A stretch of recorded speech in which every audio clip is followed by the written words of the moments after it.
오늘 비문학 먼저 할게요. 오늘 21대2 할 차례입니다.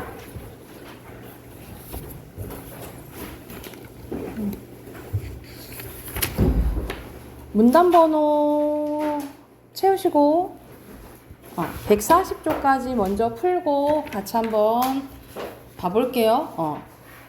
이번에도 할 때 중심 문장이랑 핵심어 다 체크해 보세요.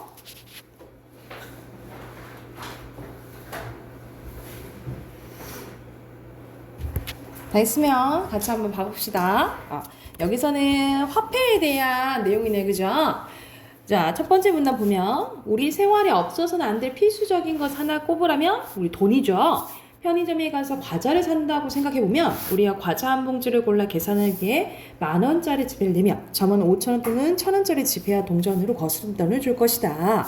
그리고 이처럼 우리가 사용하는 다양한 모양의 돈은 언제부터 사용되었을까? 옛날 사람들도 우리와 같은 돈을 사용했을까라고 문제 얘기했네요. 그죠? 그래서 여기서는 우리 일상생활에서 꼭 필요한 돈에 대한 이제 내용이네요. 그래서 첫 번째 문장을 중심 문장으로 볼게요. 그리고 핵심어는 돈이고요. 이 돈은 같은 말로 화폐라고도 하는데 이 화폐는 시대마다 모양, 이름, 가치가 모두 달랐대. 기록에 따르면 우리나라에서 화폐가 처음 사용된 것은 삼국시대 이전이라고 합니다. 그래서 조선시대 역사서인 동국사략과 해동 역사에는 삼국시대 이전의 최초의 화폐격인 잠오전을 사용했고 동전 등을 만들었다라는 기록이 있습니다. 하지만 많은 학자들은 삼국시대까지는 화폐가 만들어졌어도 쌀 등의 물품을 통해 주로 거래가 이루어졌을 거라고 본대요. 그래서 여기서는 시대마다 달라졌다라는 거예요. 화폐가. 그래서 중심 문장 여기에요. 그리고 핵심어 여기서는 화폐고요. 자, 유물로 남아있는 우리나라 가장 오래된 화폐는 무엇일까? 바로 고려시대에 만들어진 권원중부입니다. 그래서 여기서 사진 나와 있죠. 고려시대의 권원중부는 중국 당나라의 권원중부를 본뜬 것이지만 뒷면에 동국이라는 그 글자를 새겨 고려의 화폐임을 나타냈습니다. 그리고 수도인 개성에서는 권원중보가 활발히 사용되었지만 다른 지역에선 여전히 쌀 등이 거래수단으로 더 많이 사용되어서 이 화폐가 전국적으로 사용되지는 못했대요. 그래서 여기서는 고려시대의 권원중보에 대한 설명입니다. 핵심어 권원중보예요. 조선 후기에 이르러 화폐가 전국적으로 사용됐는데요. 이때 동그란 모양의 안쪽에는 네모난 구멍이 뚫려 있는 엽전인 상평통보가 많이 쓰였습니다. 인조 때 처음 만들어진 상평통보는 수종 때 서울과 일부 지역을 시작으로 점차 퍼져 전국적으로 사용하게 되었대요. 그래서 여기서는 상평통보 나와 있죠. 핵심어 상평통보고요. 조선 말기에는 서울의 동전을 본뜬 대동은전 그리고 당호전 등이 있었고요. 그 일제강점기에는 조선은행에서 발행한 화폐를 사용하다가 이 광복 후에는 한국은행에서 발행한 1,000원, 100원권을 시작해서 우리나라 지폐가 널리 사용되었대. 그래서 지금 우리 화폐는 이제 한국은행에서 이제 발행한 걸 이제 쓰고 있는 거죠. 그래서 여기서는 마지막 이제 화폐가 이제 어떻게 이제 변해 왔는지에 대한 설명이라고 생각하시면 될 것 같아요. 그래서 여기서는 우리 화폐가 언제부터 쓰였는지 처음에 의문 제기했잖아요. 그치? 거기에 대한 답은 이 문단이 있어요. 그래서 이 문단이 중심 문단이고요. 어떻게 요약할 수 있냐면 우리나라의 화폐 사용인데 언제였다? 삼국시대 이전부터 시작됐다라고 보시면 되고요. 주제는 우리나라 화폐의 역사입니다. 됐죠? 자, 밑에 순서대로 돈, 그 다음에 화폐고요. 2번도 화폐. 자, 3번에는 적절한 거 고르는 거네요. 여기서 3번에 적절한 것은 여기서 오문단 보면은 2번 나와 있죠. 그리고 4번에 여기서는 화폐 변화 과정 나오죠. 그러면 3번이고요. 그리고 이걸 순서대로 정리한 게 2번이죠. 오케이. 자, 두 번째 거 가보면 남향집 이 꼭 좋은 집일까? 라는 내용이네요. 이것도 바로 봐보면 우리 건물은 다 이제 대부분 이제 창문을 가지고 있죠. 건물의 창문은 실내 빛을 들여오기도 하고 바람을 통하게 하기도 하는데요. 어떤 나라에서는 건물을 짓고 경치가 좋은 쪽으로 창문을 낸다고 하는데 우리나라에서는 건물이 햇빛을 받는 방향에 따라 창문을 낸다. 그러면 어떤 방향으로 난 창문이 난 집이 좋은 집일까라고 의문 제기했네요. 그래서 여기서는 마지막 문장을 중심 문장으로 보시고 핵심어 어떤 방향입니다. 우리나라 사람들이 가장 선호하는 방향은요, 남향입니다. 남쪽으로 창문이 난 집, 즉 남향집에는 하루 종일 집안에 햇빛이 잘 들어오기 때문에 추운 겨울에도 따뜻하고 해가 더 이상 들어오지 않을 때까지 불을 켜지 않아도 되므로 에너지도 절약할 수 있는데요. 하지만 햇빛이 바로 들어오기 때문에 가구등이 많이 상한다는 단점도 있습니다. 또 우리가 낮에 학교를 가기로 하는 등 집에서 생활하는 시간이 적기 때문에 모든 사람이 꼭 남양집이 좋다고 할 수는 없다는 거죠. 왜냐하면 낮에는 거의 집을 비워두니까 상관이 없다라는 거야. 그래서 여기서는 남양집에 대한 설명이고요. 우리나라 사람들은 북향집을 선호하지는 않지만 서양 사람들, 특히 10층 이상의 위치한 집을 사는 사람들 북향집을 많이 선호한대요. 왜냐하면 북향집에서 하루 종일 받는 햇빛의 양이 남향만큼 많지는 않는데요. 그러나 실내에 들어오는 빛이 산란광이고 그 양도 거의 일정하기 때문에 가구가 상하지 않고 집 안팎의 경치가 아름답게 보인다는 장점이 있대요. 그래서 이 미술관이나 사무용 건물은 북향인 데가 많대요. 미술관에서는 전시하고 있는 작품들을 잘 보여줄 수 있는 일정하고 풍부한 산란광이 필요하기 때문에 북향을 선호한대. 사무용 건물에서는 난방보다는 냉방으로 인한 에너지 소모가 더 크기 때문에 한여름에 빛을 차단할 수 있는 북향이 유리하다 이 말이야. 그리고 동양집에 대한 설명도 나옵니다. 동양집은 중고등학교 학생들이나 직장인들이 많은 가정에 적합한데요. 아침에 가장 먼저 해를 맞이할 수 있어 하루를 활기차게 시작할 수 있기 때문입니다. 서양집은요. 그래서 여기서 중심 문장 2개예요. 서양집은 오후에 햇빛이 잘 들어오기 때문에 더위보다 추위를 더 타는 사람이나 겨울이 더 길고 추운 지방 사람들이 사는 집으로 적합합니다. 그래서 여기서 핵심어 동양집과 서양집이에요. 지금까지 살펴본 것처럼 남양집이 무조건 좋은 것이 아니라 뭐에 따라서 건물 용도나 사는 사람에 따라서 적합한 방향의 집이 달라진다라는 내용이었습니다. 그래서 여기서 핵심어는 건물 용도나 사는 사람들이라고 보시면 됩니다.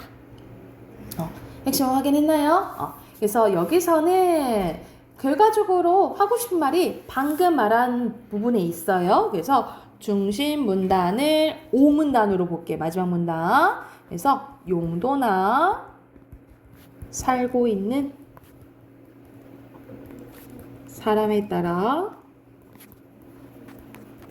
달라지는 적합한 방향의 집에 대해서 얘기했고요. 밑에 있는 똑같죠? 방향 쓰시면 될 것 같습니다. 그래서 거의 여기가 문단 내용이 거의 주제라고 보시면 돼요. 자, 밑에 빈칸 1문단의 창문, 2문단의 남양집이고요. 그리고 7번의 용도, 그 다음에 방향. 자, 8번에 적절한 거 몇 번 했어요? 3번이고요. 9번에 다 달라지니까 그치? 5번이죠. 그리고 10번에 여기서는 북향집입니다. 자, 뒤로 넘겨서 1번의 순서대로 어휘 보면 1번에 같이, 2번에 잘못 썼다. 발행, 그 다음에 3번에 순서대로 디귿, 기역, 니은, 리을. 진짜 반대로 이렇게 말해버렸네. 이렇게 하시면 돼요. 됐죠? 그리고 7번에 한 개, 8번의 수단. 그리고 여기는 사다리를 잘 타셔야 되겠죠? 그러면 순서대로 4, 1, 2, 3이고요. 그리고 13번에 장만, 적합, 그리고 추천, 차단입니다.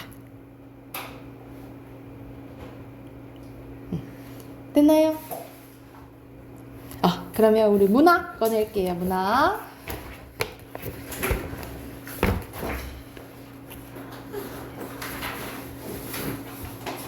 오늘 할 부분은 146쪽입니다. 146쪽 펴시면 돼요. 자, 146쪽 보면은 우리가 소설이 진행되는 전개되는 방식에 대해서 나오거든요. 한번 순서대로 보면요. 자, 전개 방식이랑 소설에서 이야기를 펼쳐나가는 방식이라고 보시면 돼요. 소설에서 이야기를 펼쳐나가는 방식을 전개 방식이라고 하는데 그 대표적인 게 세 가지 나와 있네요. 자, 첫 번째, 자, 이거는 기본적으로 아셔야 됩니다. 우리가 과거, 현재, 미래 이런 식으로 그냥 시간에 흐르는 순서 있죠. 과거, 현재, 미래 이런 식으로 아니면 아침, 점심, 저녁 이 순으로 그냥 진행이 되면 순행적 구성이라고 하고, 여러분 같은 말로도 알아주세요. 오늘 딱 마침 오늘 이거 어휘로 나왔었잖아. 그치? 어휘로 나왔었죠? 같은 말로 평면적 구성이에요. 순행적 구성 같은 말로 평면적 구성 써놓으세요. 같은 말인 거 알아두시고. 자, 그에 반해 시간을 거스르는 게 있어요. 그걸 역순행적 구성이라고 하는데 보통 과거를 회상할 때 많이 나와요. 거스르는 거잖아. 그치? 역순행적 구성은 그러면 같은 말로 뭐라 하냐면 평면이 아니겠지. 그치? 그래서 같은 말로 입체적 구성이에요. 입체적 구성. 그래서 순행적 구성은 같은 말로 평면적 구성, 그리고 역순행적 구성 같은 말로 뭐라고? 입체적 구성이에요. 입체적 구성. 그리고 여기는 안 나와 있는데 또 뭐가 있냐면 추가적으로 써놓으면 여기 3번이 돼버렸어가지고 액자식 구성이 있어요. 액자식 구성. 액자식 구성은 외부 이야기 따로 있고 외부 이야기가 있고 내부 이야기가 있는 걸 액자식 구성이라고 해요. 그래서 겉에 있는 걸 외부 이야기, 안에 있는 걸 내부 이야기. 그래서 모양이 액자 같다라고 해서 액자식 구성이라고 하거든요. 그래서 어떤 이제 액자식 구성이냐면 예를 들어서 정우랑 선생님이랑 막 이야기를 하고 있었어. 이야기를 했었는데 정우야 그 이야기 아니? 어떤 이야기요? 어떤 이야기냐 말이야 하면서 뾰로로 그 이야기로 갈 때 있죠. 뭐 그런 내용이 이제 그런 구성이 액자식 구성이라고 생각하시면 될 것 같아요. 그리고 밑에 보면은 환몽 구조가 나옵니다. 몽이 여러분 꿈몽자야. 그래서 자, 이야기가 현실, 꿈, 현실로 전개되는 구조입니다. 봐봐. 그러면 현실이 외부 이야기고 꿈이 내부 이야기거든요. 그러면 환몽 구조도 무슨 구성인 걸 알 수 있겠어요? 액자식 구성인 거예요. 이해됐죠? 이 환몽 구조도 액자식 구성인 거예요. 그래서 주인공이 꿈속에서 새로운 삶을 경험한 뒤에 꿈에서 깨는 과정을 거쳐 깨달음을 얻는 몽자류 소설에서 많이 드러납니다. 몽자류 소설이란 오른쪽에 설명 나와 있죠.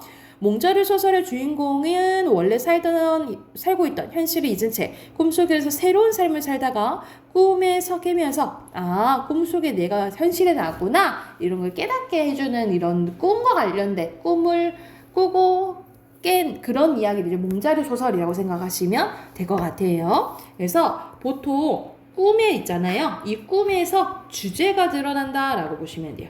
이 내화에서 주제가 드러난다라고 생각하시면 될 것 같아요. 자, 그리고 밑에는 여러분이 좀 꼭 알고 있어야 되는 풍자와 해악입니다. 풍자와 해악인데 여러분 풍자랑 해악의 공통점은 웃음 유발하는 거예요. 웃음, 비웃는 거, 우스꽝스럽게 표현하거나 뭐 비웃거나 하여튼 웃음이 드러나는 게 풍자와 해악의 공통점이거든요.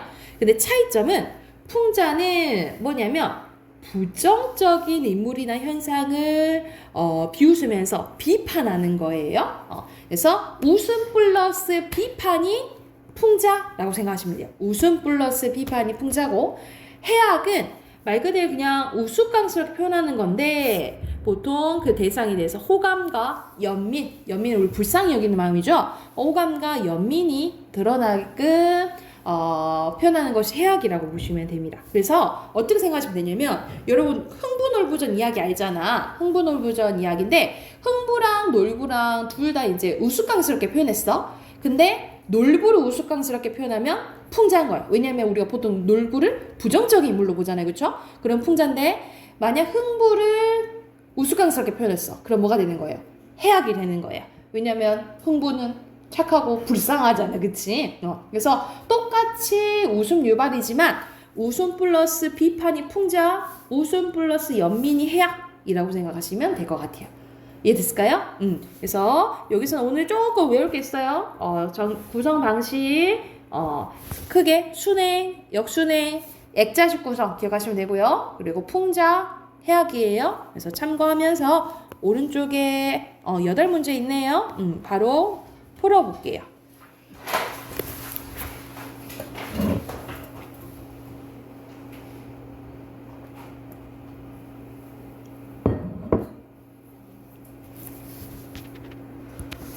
됐나요?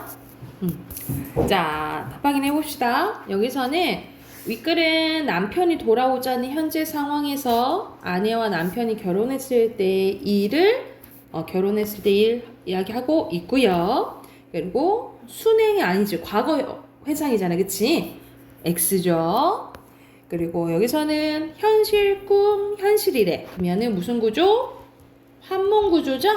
그리고 청혼은 꿈을 통해서 수많은 누구 봤다 그랬어? 수많은 그 부녀자들이 절개 지키다가 죽음에 이르렀다라는 것을 알게 된 거죠. 그래서 부녀자들 넣으시면 되고요.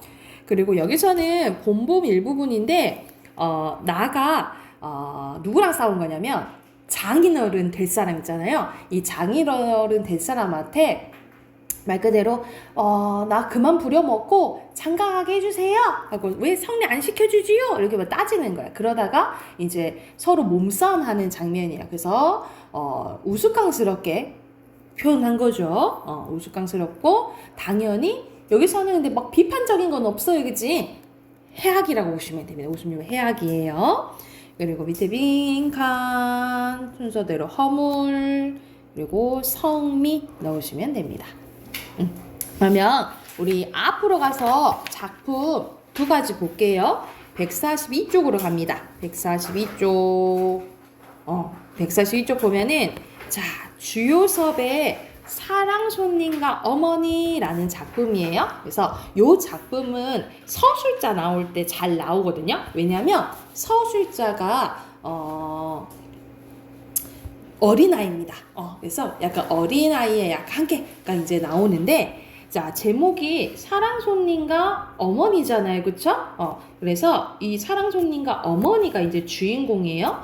여기 배경이 여러분 1930년대예요. 1930년대면 조금 많이 옛날이잖아요. 그치? 그래서 이때 당시에는 지금에 비해 많이 보수적이고 옛 이제 가치관을 갖고 있었어요. 그래서 되게 봉건적인 가치관을 가지고 있어서 이제 어떤 내용이냐면 이 나랑 엄마랑 이제 사는데 아버지가 돌아가셨어요. 이제 아버지 돌아가셨는데 어느 날 집에 이제 새를 주게 됩니다. 그래서 사랑방 손님이 이제 아버지 예전에 지인인데 오게 돼서 둘이 호감을 갖게 돼요. 사랑손님과 어머니가 호감을 갖게 되는데 그러면은 엄마는 재혼하는 거잖아, 그치? 근데 이때 특히 여자가 재혼하는 것에 대해서 되게 부정적으로 봤어요. 재혼에서는 그래서 여자가 그러면 안 되지 이런 게 있었어. 근데 우리 지금은 그런 거 없잖아, 그치?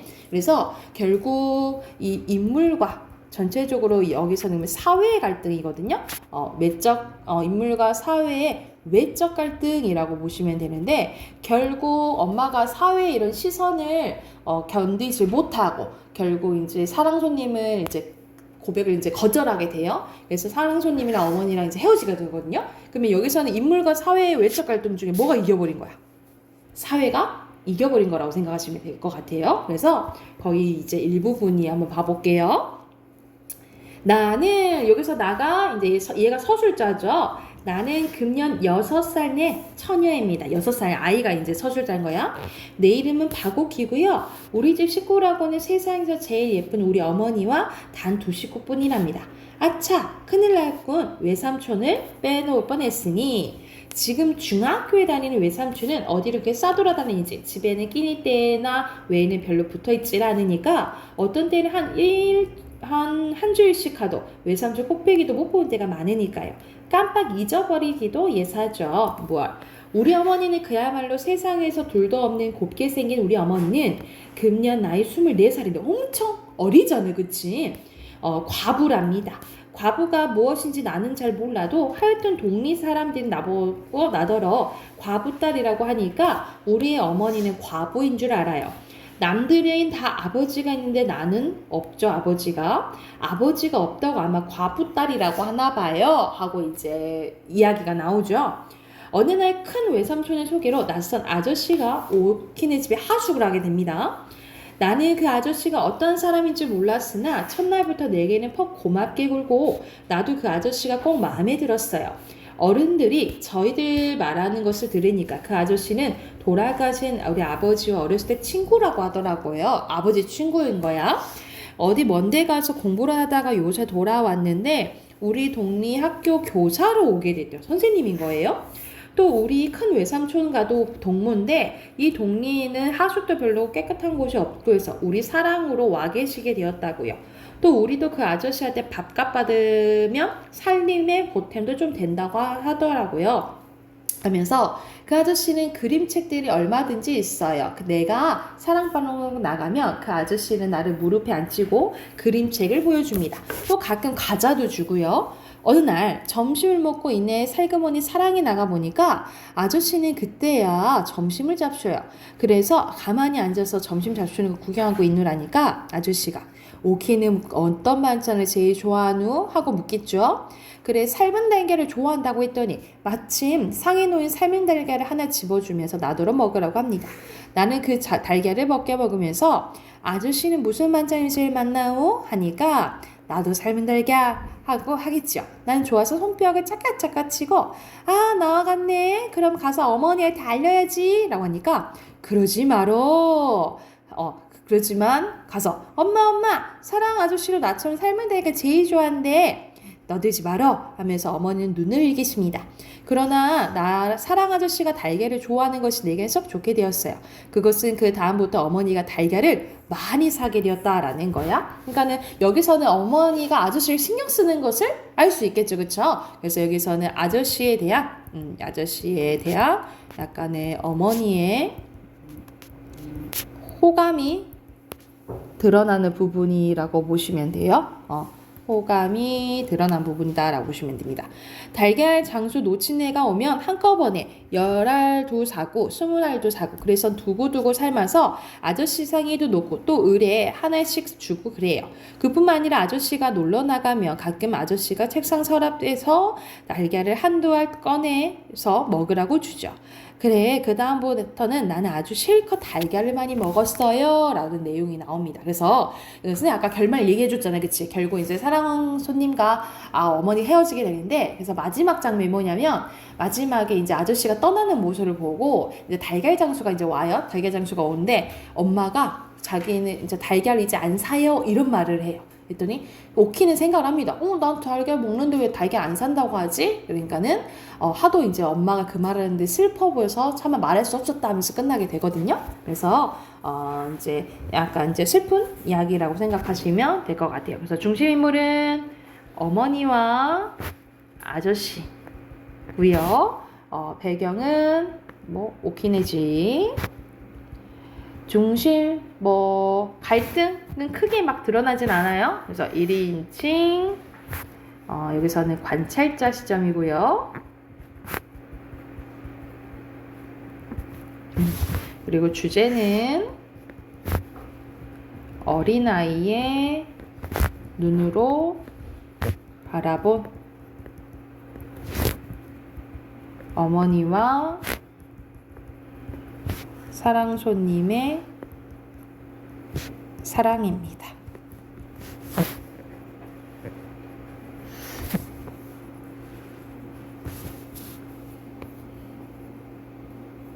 주제 쓰시고 밑에 바로 세 문제 풀어보세요.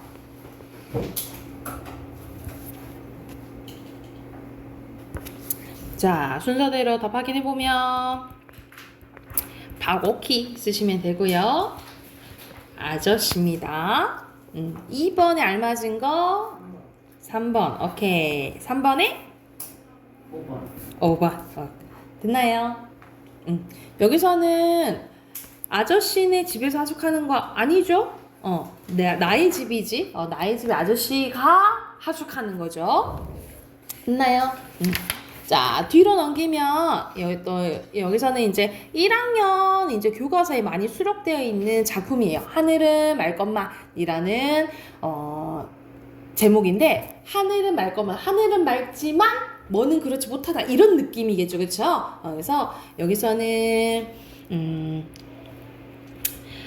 내적 갈등이 많이 드러나는 건데, 뭐 때문에 이렇게 고민이 있을지 한번 바로 봐볼게요. 그날 밤이었다. 아랫방 들창 밑에 훌쩍훌쩍 오는 어린아이의 울음소리가 났다. 아랫집 심부름하는 아이 점순이의 음성이었는데, 숙모가 직접 그 집에 가서 무슨 말을 한 것은 아니려오되 자연 그 말이 한 입 건너 두 입 건너 그 집에까지 들어갔고, 그리고 그 집주인 여자는 점순을 때려 쫓아낸 것이었다.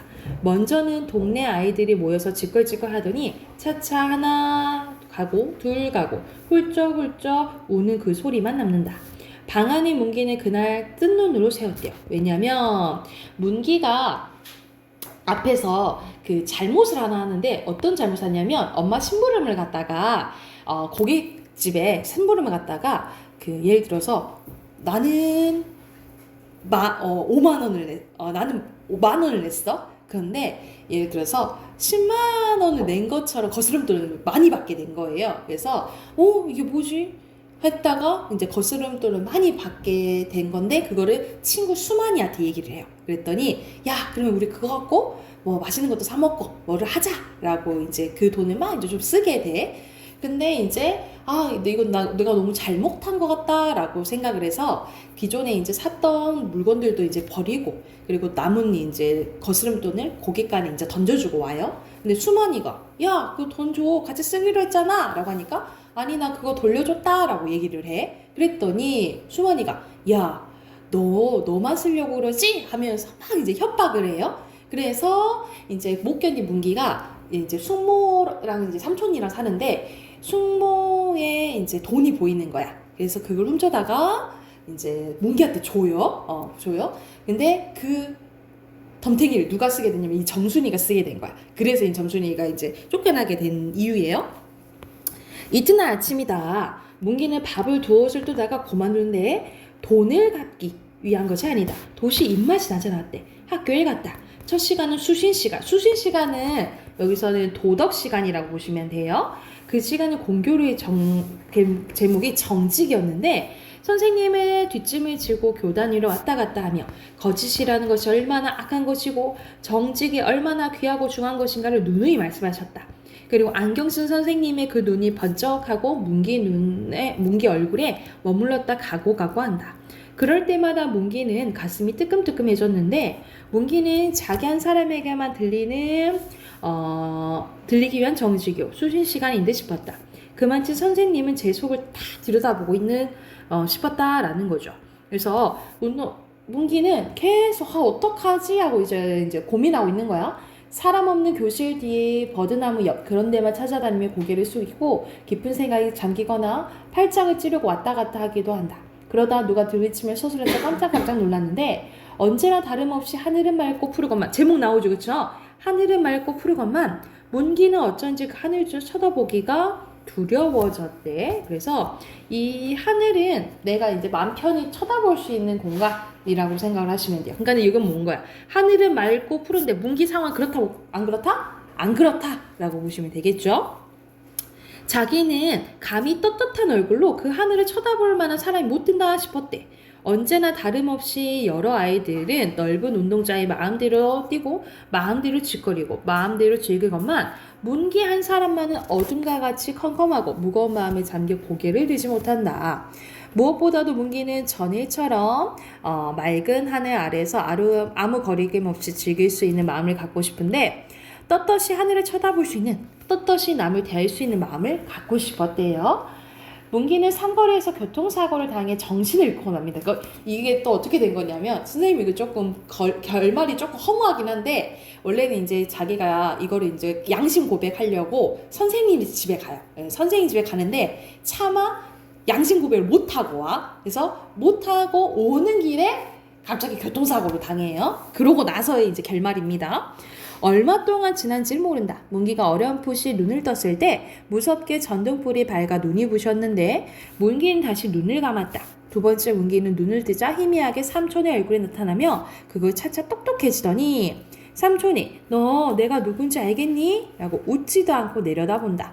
문기는 이것도 꿈인가 하고 한번 웃어주려면 그대로 맑은 정신이 났는데 문기는 병원 침대 위에 누워있었다. 어디 아픈 데는 없었으면서도 몸을 움직일 수는 없다. 삼촌은 근심스러운 얼굴로 내려다봤는데 작은아버지 하고 문기는 입을 열었다. 그리고 저는 마땅히 받아야 할 벌을 받은 거예요 하고 문기는 눈을 감으며 한마디 그러나 똑똑하게 처음부터 끝까지 먼저 고깃간 주인이 1원을 10원으로 알고 거슬러 준 거, 그리고 그 돈을 다 써버린 거, 그리고 또 붓장 안에 돈을 자기가 훔친 거, 이렇게 하나하나 숨김없이 자백을 하자 이때까지 겹겹으로 몸이 싸고 있던 허물이 한 커플 한 커플 벗어지면서 따라 마음속의 어둠도 차차 사라지면서 맑아지는 것을 문기는 확실히 깨달을 수 있었대. 그래서 여기서 갈등이 해소됐다라고 보시면 돼요. 여기서 이제 갈등이 해소되는 거예요.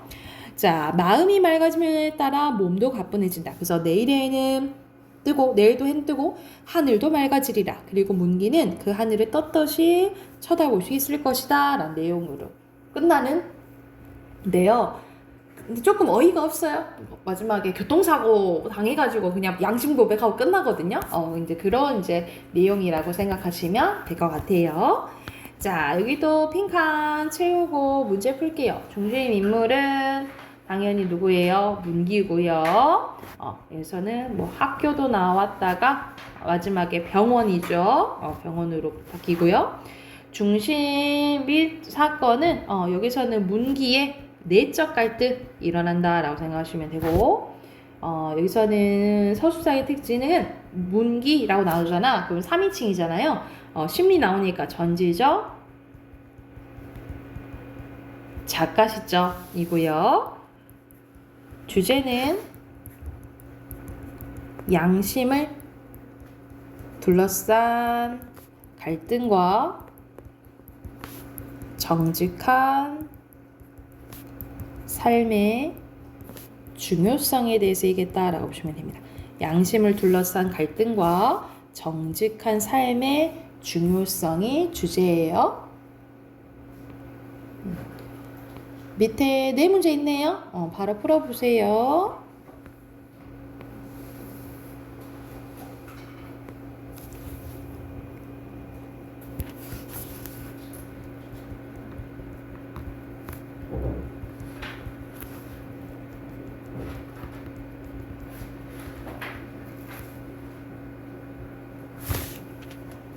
자, 순서대로 전작가 작은아버지 5번에 여기선 전체 작가 시점이라 했잖아요. 그러면 작품 밖에 있는 거예요. 그리고 심리 다 알죠? 그러니까 5번이고요. 6번이 아닌 거 5번, 7번에 이음절 두 글자죠?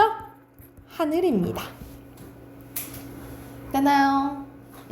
오케이, 오늘 마지막 문법 꺼내봅시다. 오늘 문법이 거의 책이 끝날 것 같아요.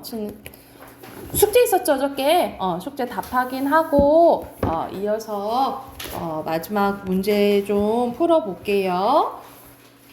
122쪽 채점할 차례죠? 122쪽 펴보세요.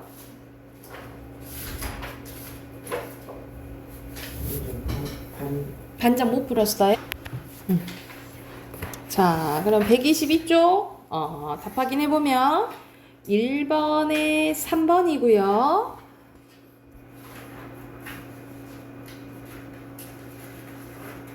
1번에 3번, 2번에 자의성을 보여주는 거 5번이고요. 그 다음에 3번에 여기서는 사람들께 약속했다는 거지? 사회성입니다. 2번. 그리고 5번에 이렇게 어린 어여삐가 이제 뜻이 바뀐 거잖아. 그치? 바뀐 건 언어의 역사성과 관련된 거 역사성 쓰시면 되고요. 그리고 5번에 여기서는 창조성이거든요. 인간이 이미 알고 있는 언어를 바탕으로 새로운 단어를 만들 수도 있고, 그리고 단어를 결합해서 무수히 많은 문장도 만들 수 있어요. 많은 문장을 만들 수 있다. 단어를 결합해 무수히 많은 문장을 만들 수 있다. 쓰시면 되고요.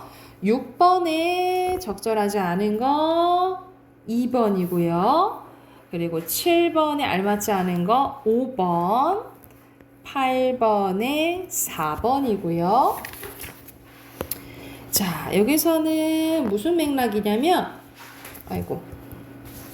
사회 문화적 맥락이고요. 사회 문화적. 그리고 10번에 우리가 이제 여기서부터 어저께 우리가 배운 거죠. 알맞지 않은 것은 여기서는 3번이고요. 그리고 11번에 목구멍을 먹는 모양 기억이잖아. 그러면 획을 더한 게 키읔이죠. 그리고 윗잇몸에 닿는 모양 니은에 획을 한 번 더한 게 디귿이죠. 그쵸? 그러면 키읔과 디귿이 들어간 고르면 되는 거야. 1번이죠. 그리고 12번에 A에 들어갈 거. A가 여기구나. 기본자는 뭐야? 상형의 원리죠. 상형의 원리 본뜬 건데 자음이랑 모음이랑 둘 다 상형의 원리 있어요. 3번이고요. 그리고 13번에 여기 복이랑 똑같이 하면 되는 거야. 그러면 이거는 미음의 획 추가 몇 번? 2회죠. 그리고 플러스 2 플러스 시옷에다가 획 추가 1회 플러스 이렇게 쓰면 되겠지. 됐나요? 그러면 피자 되겠죠. 그리고 14번에 여기선 이치자는 예디응 리을 반침이잖아요. 그치? 그런데 여기서 그러면 적절한 것은 4번이고요. 그리고 15번에 적절한 거 여기서는 모음이잖아. 그치? 모음 이거는 기본자니까 상형의 원리, 이거는 합친 거니까 합성의 원리잖아. 그쵸? 그러면 창제의 원리예요. 2번이고요. 그리고 16번에 우의 아래를 한 번 더 합치면 유가 되겠죠. 유 들어간 거 2번. 그리고 17번에 여기 빈칸 넣는 거잖아요. 알맞지 않은 것은 A입니다. 상형으로 고치셔야겠죠. 1번이에요. 됐나요? 그리고 나머지 뒤에 있는 문제 좀 풀 건데, 서준아, 혹시 거기까지 혹시 풀었니? 140쪽까지 풀었니? 풀려있니? 안 풀려있니? 어디서부터 안 풀려져 있어? 140쪽부터 안 풀려져 있어요? 그러면 140쪽부터 끝까지 쭉 풀까요? 140쪽부터 문제 쭉 풀게요.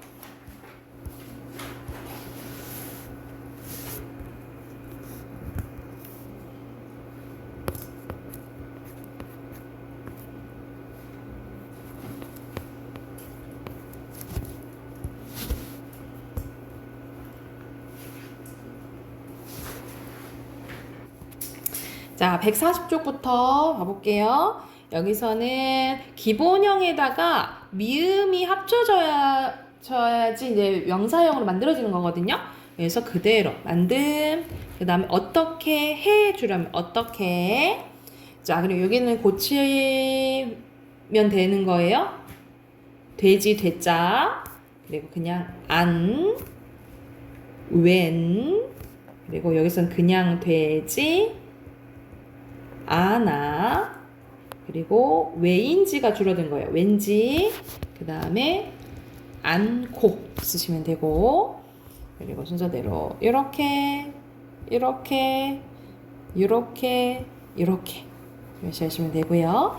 그리고 1번의 순서대로 O, 그 다음에 X 개인이 바꾸면 안 된다 했죠? O예요. 그리고 밑에는 기호 넣으면 되겠죠? 이거는 이제 역사성에 관련된 거, 디귿, 리을, 디귿, 막 변한 거죠? 디귿, 니은, 기역입니다. 자, 그리고 1번에 빈칸 생각, 2번에 내용, 3번은 상황 맥락이고요. 4번은 배경이에요. 자, 우리 담화는 이야기하는 상황이라 했잖아. 이야기하는 거는 항상 같은 의미로 해석되지 않아. 맥락에 따라 달리 해석돼요. X, 그 다음에 O, X. 다 이제 영향, 주죠. 자, 그리고 여기는 간단하죠? 이렇게 표시하시면 되겠죠. 자, 이거는 또 어제 우리 배운 거네, 그지? 이 시옷이죠? 획, 초가면 비읍, 그 다음에 아래야, 그 다음에 유고요. 이거는 기본자니까 상형의 원리. 잠깐만. 상형의 원리, 가획의 원리, 상형의 원리, 합성의 원리. 자, 이거는 획 상관없이 소리 상관없는 이체자죠? 이체자. 예디응, 리을, 반치음. 합하면 오랑 우랑 어가 해당되겠죠. 됐나요?